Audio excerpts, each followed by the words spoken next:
거짓 선지자들을 삼가라. 양의 옷을 입고 너희에게 나아오나 속에는 노략질하는 일이라. 그들의 열매로 그들을 알지니 가시나무에서 포도를 또는 엉겅퀴에서 무화과를 따겠느냐. 이와 같이 좋은 나무마다 아름다운 열매를 맺고 못된 나무가 나쁜 열매를 맺나니 좋은 나무가 나쁜 열매를 맺을 수 없고 못된 나무가 아름다운 열매를 맺을 수 없느니라.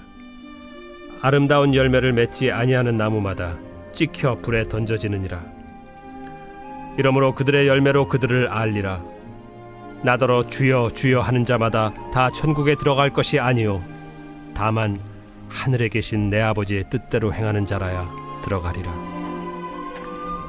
그날에 많은 사람이 나더러 이르되 주여 주여 우리가 주의 이름으로 선지자 노릇하며 주의 이름으로 귀신을 쫓아내며 주의 이름으로 많은 권능을 행하지 아니하였나이까 하리니 그때 내가 그들에게 밝히 말하되 내가 너희를 도무지 알지 못하니 불법을 행하는 자들아 내게서 떠나가라 하리라. 신구약 성경에 보면 거짓 선지자에 대한 경고의 말씀이 많이 있습니다. 예레미야를 보면요, 내 이름으로 거짓을 예언하는 선지자들의 말에 내가 꿈을 꾸었다고 말하는 것을 내가 들었노라, 이렇게 경고하셨습니다. 또 거짓 선지자를 분별하라는 말씀도 많이 있습니다. 요한일서 말씀에 사랑하는 자들아 영을 다 믿지 말고 오직 영들이 하나님께 속하였나 분별하라.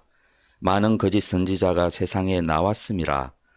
이로써 너희가 하나님의 영을 알지니 라고 하셨습니다. 오늘 본문 말씀은 거짓 선지자를 분별하는 말씀의 이른바 끝판왕이라고 말할 수가 있습니다. 주님께서는 지금 산상수훈 말씀을 마무리하고 계십니다.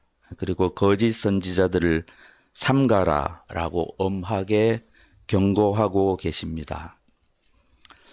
거짓 선지자를 삼가라. 양의 옷을 입고 너희에게 나오나 속에는 노략질하는 일이라 라고 하셨습니다. 거짓 선지자들을 삼가라. 이 공독 번역 개정 성경에는 삼가라를 조심하여라 라고 번역하였습니다. 우리말에도 삼가라라는 단어 뜻을 찾아보면 조심하라 혹은 경계하라는 뜻이 있는데, 그러므로 거짓 선지자들을 조심하라 혹은 거짓 선지자들을 경계하라 라는 말씀입니다. 우리말 새 번역은 삼가라를 살펴라 라고 번역하였습니다. 실제로 삼가라라는 말의 헬라어는 살피다 혹은 주의를 기울이다 라는 뜻이 있습니다. 이렇게 해석하면 거짓 선지자들의 주의를 기울여 살펴보라 이런 뜻이 됩니다. 왜 삼가라고 말씀하셨습니까? 양의 탈을 쓰고 있는 일이기 때문입니다. 특별히 본문 말씀은 노략질하는 일이라고 하였습니다. 헬라어 사전을 찾아보니까 노략질하는 이 단어가 지나치게 욕심내거나 탐욕 부리고 도둑질하는 이라는 의미라고 풀이되어 있습니다. 이렇게 보면 주님께서 말씀하신 이 뜻은 너무나 분명해 보입니다. 늑대가 주님의 양무리를 해치기 위해서 교회 안에서 은밀하게 낯뛸 수도 있다는 말씀입니다. 스파이가 자기 정체를 속이고 적국에서 압력하듯이 늑대가 양의 탈을 쓰고 양들을 해치기 위해서 압력하고 있을 수도 있다라고 신약교회 초대교회 성도들에게 주님께서는 말씀하셨습니다. 그렇기에 조심하라, 경계하라, 그리고 주의를 기울여서 살펴보라 라고 말씀하셨습니다. 양의 탈을 썼는데 우리가 어떻게 알아볼 수가 있겠습니까? 우리는 사람의 속을 들여다볼 수 없는 존재입니다.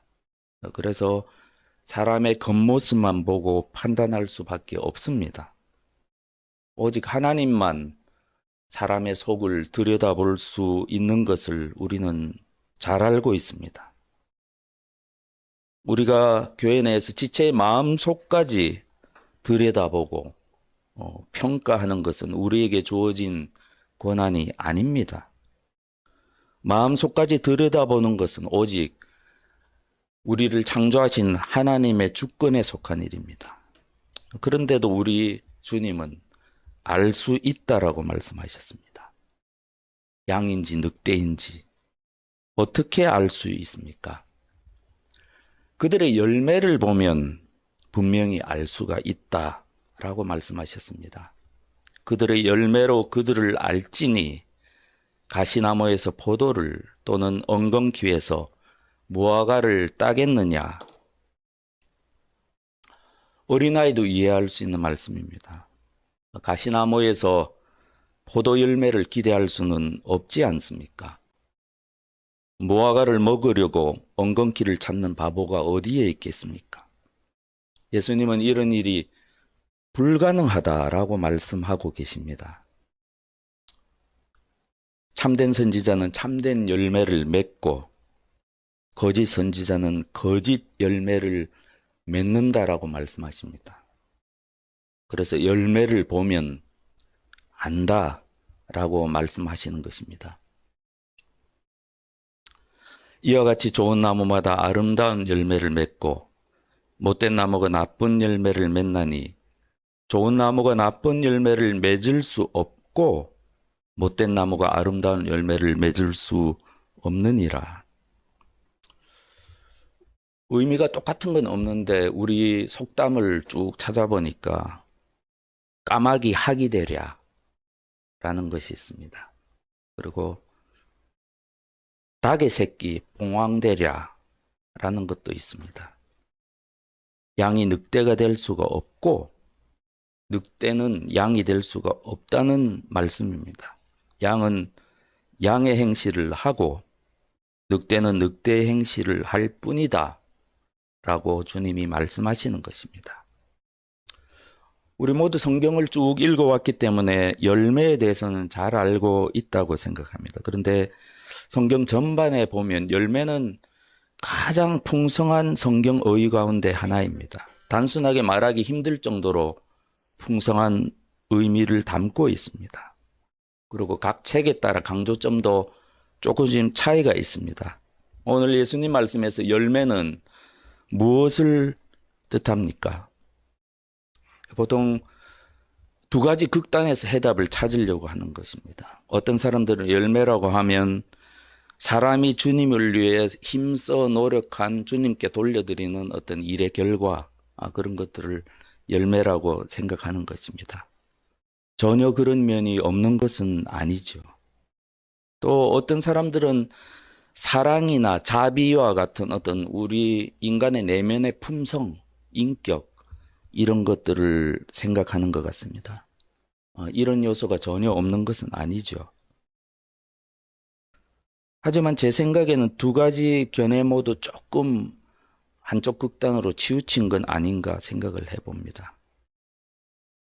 예를 들어 전도의 열매 같은 건 너무 이렇게 바깥쪽을 치우친 것 같고, 그리고 성령의 열매라고 일반적으로 해석하는 정확한 해석은 아닌데 그 해석은 너무 우리의 내면에 치우친 것 같습니다. 길게 설명드릴 수는 없지만 성경 전반에서 특별히 마태복음에서는 조금 더 명확합니다. 이 마태복음에서 열매는 인간의 본질, 인간의 깊은 내면에서 나오는 표면적으로 나타난 어떤 말이나 행동을 말합니다. 그것이 마태복음 기자가 말하는 열매입니다. 그래서 세례 요한이 회개에 합당한 열매를 맺으라 라고 선포할 때 그 의미는 회개한 사람들이 마땅히 보일 만한 행동을 이야기하는 것입니다. 당신의 행동으로 당신의 지금 속마음을 증명하라는 것입니다. 또 마태복음 3장 20절에 이런 말씀이 있죠. 좋은 열매를 맺지 않는 나무마다 찍혀 불에 던져지리라. 여기서 열매는 복수가 아니라 단수입니다. 곧 인간의 세부적인 행동들, 말들, 이런 것들이 아니라 하나님 안에서 새롭게 회개하고 새롭게 변화된 인간의 어떤 새로운 행동에, 변화된 행동에 총체적인 나타난 것, 그것을 의미하는 것입니다. 마태복음의 본문 말씀과 비슷한 표현이 또 있습니다. 나무도 좋고 열매도 좋다 하든지, 나무도 좋지 않고 열매도 좋지 않다 하든지 하라. 그 열매로 나무를 아느니라. 이 말씀에서 열매는 좀 더 뚜렷하게 한 인간의 깊은 본성에서 나오는 구체적인 행동과 행동의 결과를 의미합니다.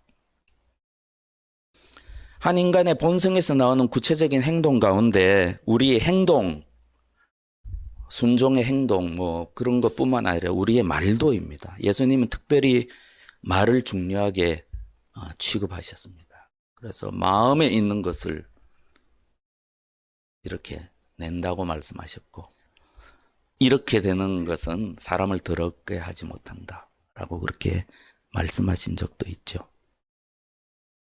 여기서는 나무도 좋고 열매도 좋다 하든지, 나무도 좋지 않고 열매도 좋지 않다 하든지 하라.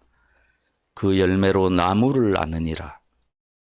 독사의 자식들아, 너희는 악하니 어떻게 선한 말을 할 수 있느냐? 이는 마음에 가득한 것을 입으로 말함이라. 선한 사람은 그 쌓은 선에서 선한 것을 내고, 악한 사람은 그 쌓은 악에서 악한 것을 내느니라. 이러한 주님의 교훈, 주님의 말씀은 사도들에게 정확하게 그대로 전해졌습니다. 그리고 초대교회까지 정확하게 전해졌습니다. 그래서 1세기 말 혹은 2세기 초에 저술된 초대교회 신앙생활 규범집으로 인정받는 12사도의 교훈, 속칭 디다케라는 문서가 있습니다. 거기에 보면 본문 말씀과 관련해 있는 다음과 같은 내용이 있습니다. 영어로 말한다고 해서 다 예언자가 아니고 오직 주님의 생활 태도를 지녀야만 예언자입니다.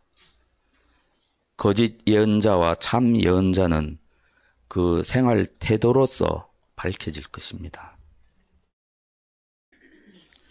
헤르마스의 목자라는 저자미상의 문서가 있습니다. 적지 않은 초대교회 교부들이 정경으로 인정해 있고, 하마터면 이 문서가 정경으로 채택될 뻔하기도 했습니다. 삼위일체가 관련된 몇 가지 모호함이 있어서 채택되지 않았다고 합니다. 한국교회는 많이 소개되지 않았지만 초대교회 전승에 대한 중요한 문서로 평가받고 있습니다. 거기에 참 선지자와 거짓 선지자에 대한 내용이 있는데, 오늘 본문과 관련 있는 부분만 제가 발췌하였습니다. 선생님, 어떻게 선지자인지 거짓 선지자인지를 알 수가 있습니까? 그가 말했다. 두 종류의 선지자에 대해 말을 해주겠습니다. 내가 말하는 내용으로 참 선지자와 거짓 선지자를 시험해 보십시오. 하나님의 영을 가졌는지 여부를 그 사람의 삶으로 시험해 보십시오.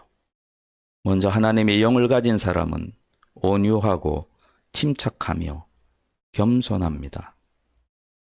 하나님의 영을 가진 사람은 모든 악과 헛된 욕망을 멀리하고 자신이 모든 사람보다 열등하다고 생각합니다. 두 가지 선지자의 삶이 방금 여러분에게 주어졌습니다. 그러므로 여러분은 영감 받았다고 말하는 사람을 그 사람의 삶과 행동으로 시험해 보십시오. 오늘 말씀을 우리 교회 생활에 적용할 때 굉장히 주의해야 될 점이 있다고 생각합니다. 이 말씀은 거짓 선지자에 대한 교훈이지 우리의 교회 생활에서 다른 지체를 분별하는 일에 적용되어서는 안 됩니다. 우리는 다른 지체뿐만 아니라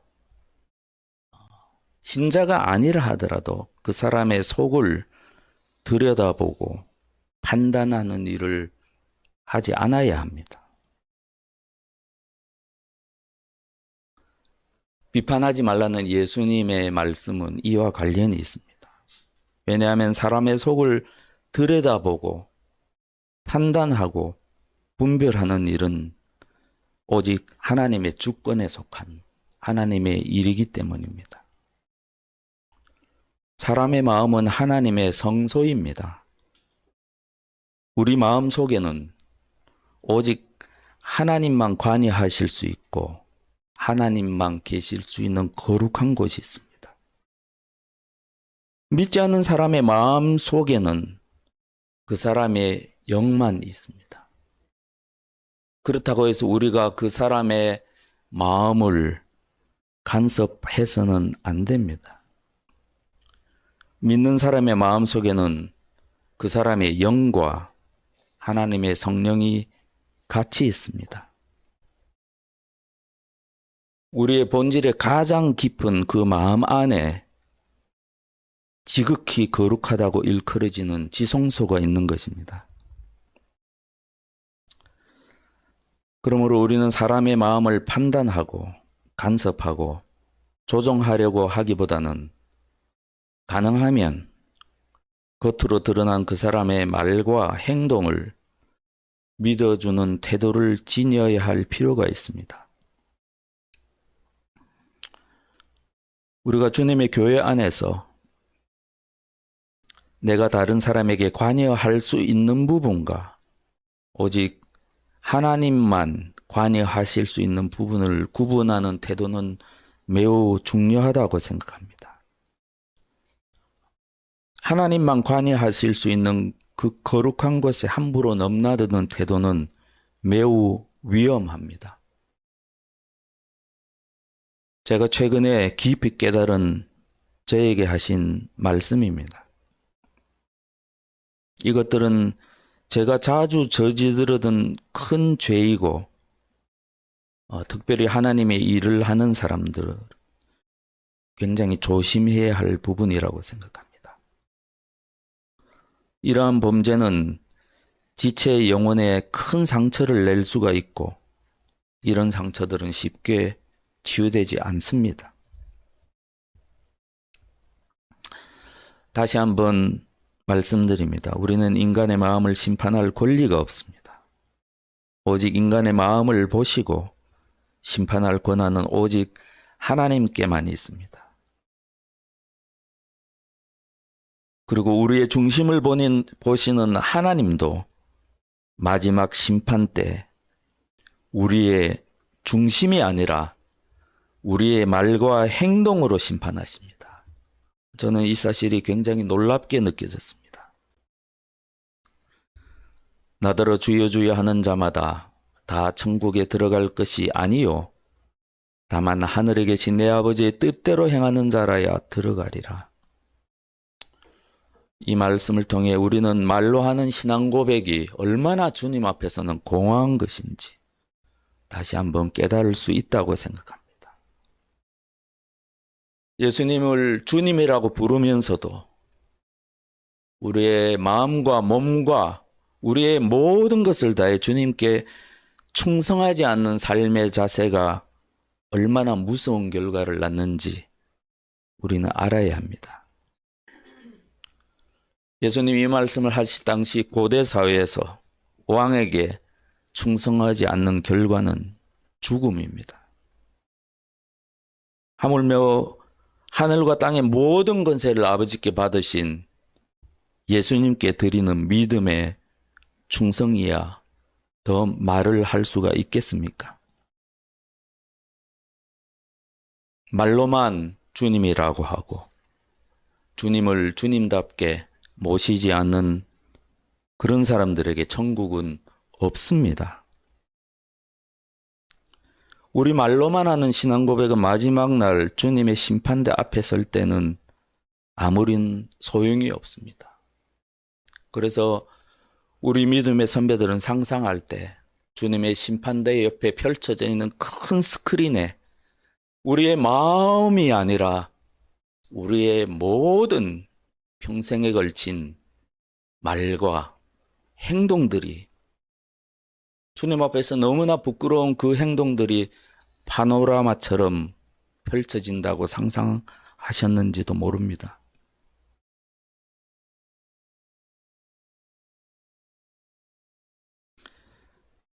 그리고 주님의 심판대 앞에서 주님은 우리의 행위를 평가하시고 우리의 전생애가 주님의 말씀에 순종하는데 그 기반을 두고 있었는지 우리 행동의 경중을 달아보실 것입니다. 그날에 우리가 예수님을 단순히 주여 주여 부르는 것만으로는 아무런 도움이 안 될 것입니다. 그날에 진정 우리에게 도움이 되는 것은 예수님이 아버지의 뜻을 행한 것처럼 우리가 이 땅에서 예수님의 뜻을 행한 가장 작은 자에게 냉수 한 그릇을 대접한 그러한 순종입니다. 그렇다면 우리 가운데 그 누가 우리 주님의 심판대를 통과할 수가 있겠습니까?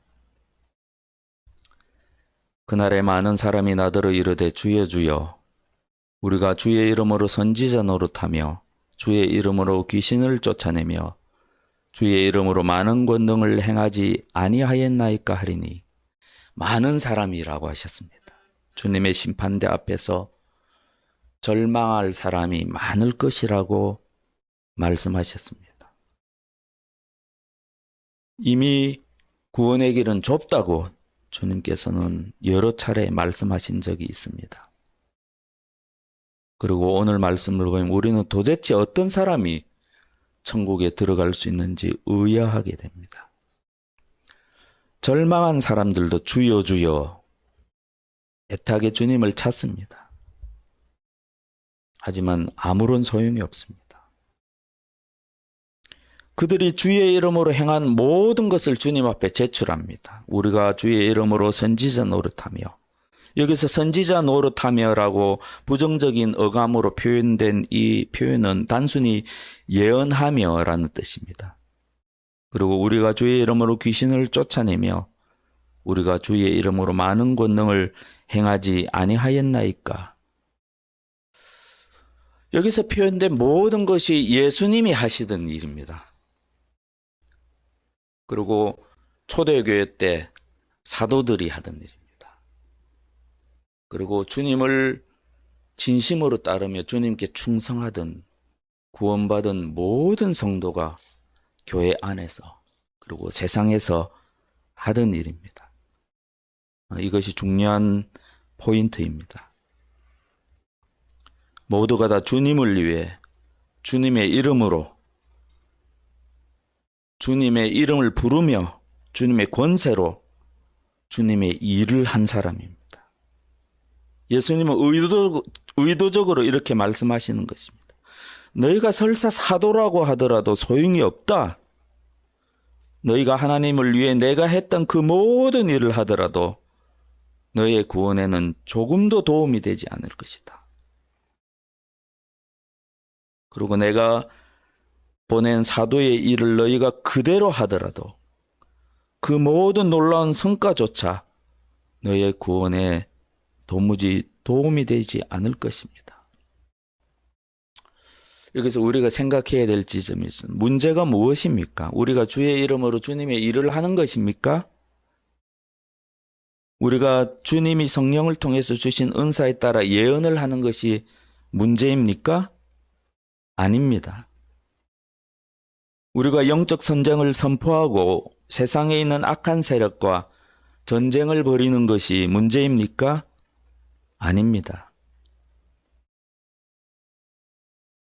우리가 신자로서 예수님의 이름으로 주님의 도움을 필요한 자들에게 주님의 능력을 베푸는 것이 문제입니까?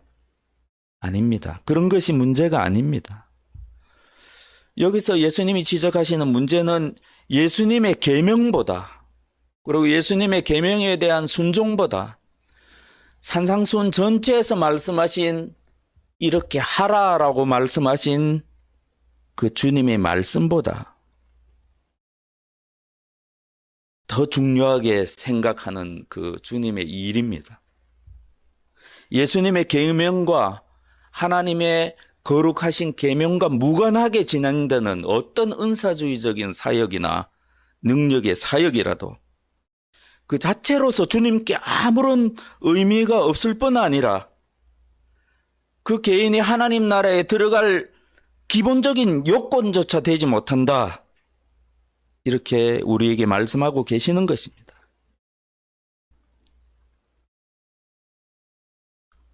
이 성령께서 하시는 일이 교회에 충만한 것이 문제가 아닙니다. 그것은 정말 문제가 아닙니다. 문제는 주님의 계명이 무시되고 주님의 계명을 실천하고자 하는 의지가 꺾이고 그리고 성령의 인도하심이라는 명목으로 그 인도하심이 주님의 계명보다 더 높아지는 것이 문제입니다.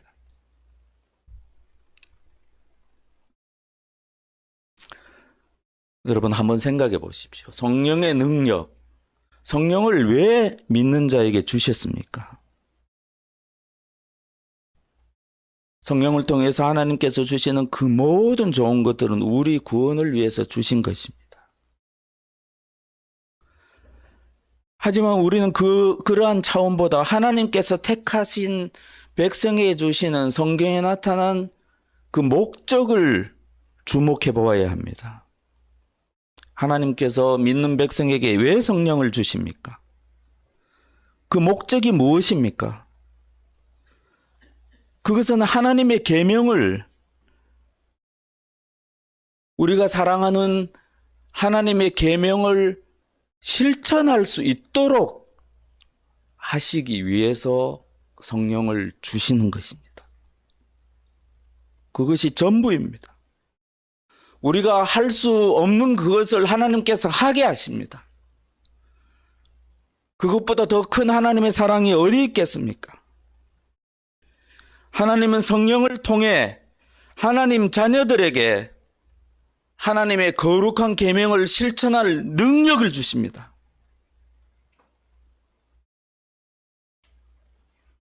이것은 선지자를 통해서 여러 차례 예언되어 있습니다. 그때 내가 그들에게 일치된 마음을 주고 새로운 영을 그들에게 넣어주겠다. 내가 그들의 몸에서 돌같이 굳은 마음을 없애고 살같이 부드러운 마음을 주겠다.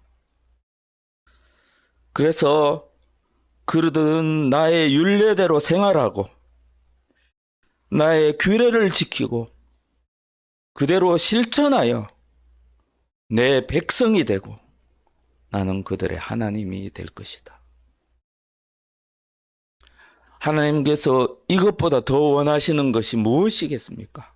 하나님께서 선택하신 백성에게 이것보다 더 간절히 바라고 원하시는 것이 무엇이겠습니까?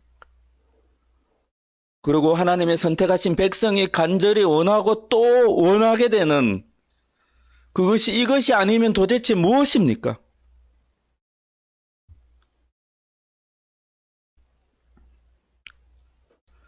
사도 바울은 성령으로 말미암아 선지자들의 예언이 그대로 성취되었다는 것을 알았습니다. 그리고 성도들에게 우리가 할 수 없는 그것을 하나님이 성령을 통해 하게 하셨다는 사실을 공언하셨습니다. 이는 그리스도 예수 안에 있는 생명의 성령의 법이 죄와 사망의 법에서 너를 해방하였습니다. 율법의 육신으로 말미암아 연약할 수 없는 그것을 하나님은 하시나니 곧 죄로 말미암아 자기 아들을 죄 있는 육신의 모양으로 보내어 육신의 죄를 정하사 육신을 따르지 않고 그 영을 따라 행하는 우리에게 율법의 요구가 이루어지게 하려 하심이니라.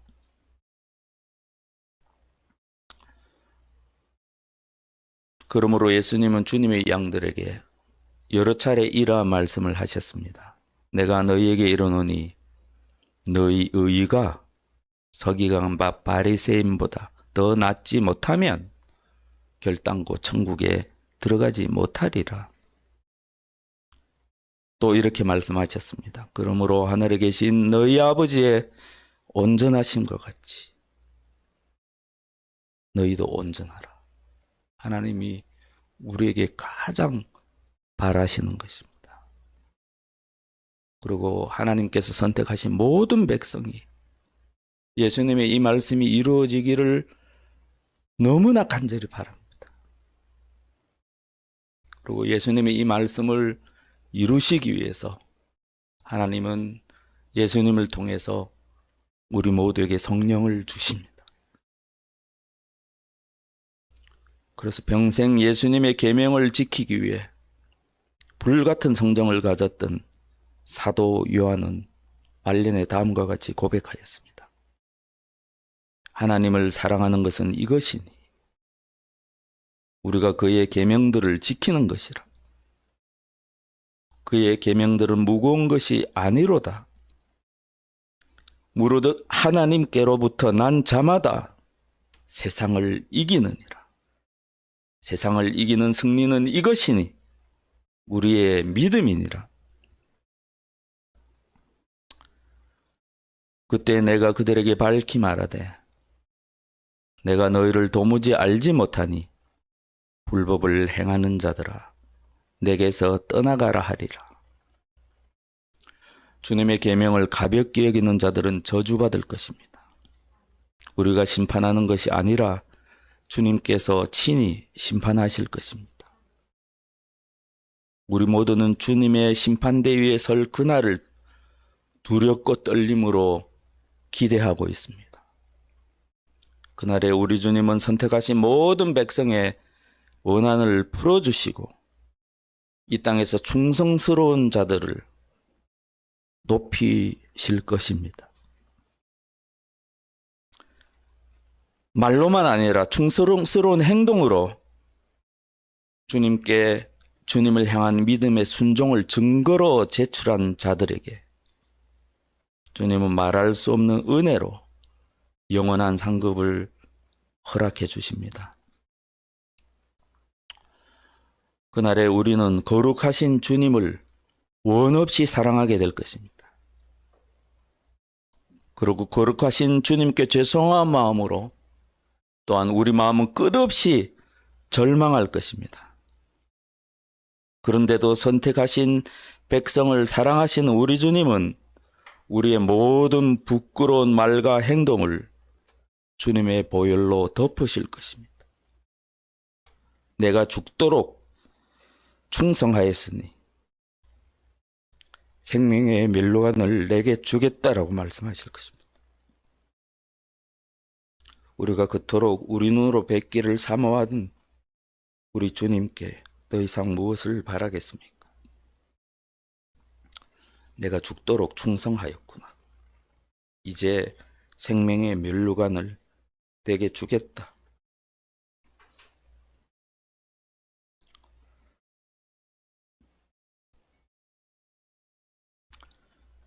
그런 사람들은 거짓 사도요 속이는 일꾼이니 자기를 그리스도의 사도로 가장하는 자들이니라. 이것은 이상한 일이 아니니라. 사탄도 자기를 광명의 천사로 가장하나니 그러므로 사탄의 일꾼들도 자기를 광명의 천사로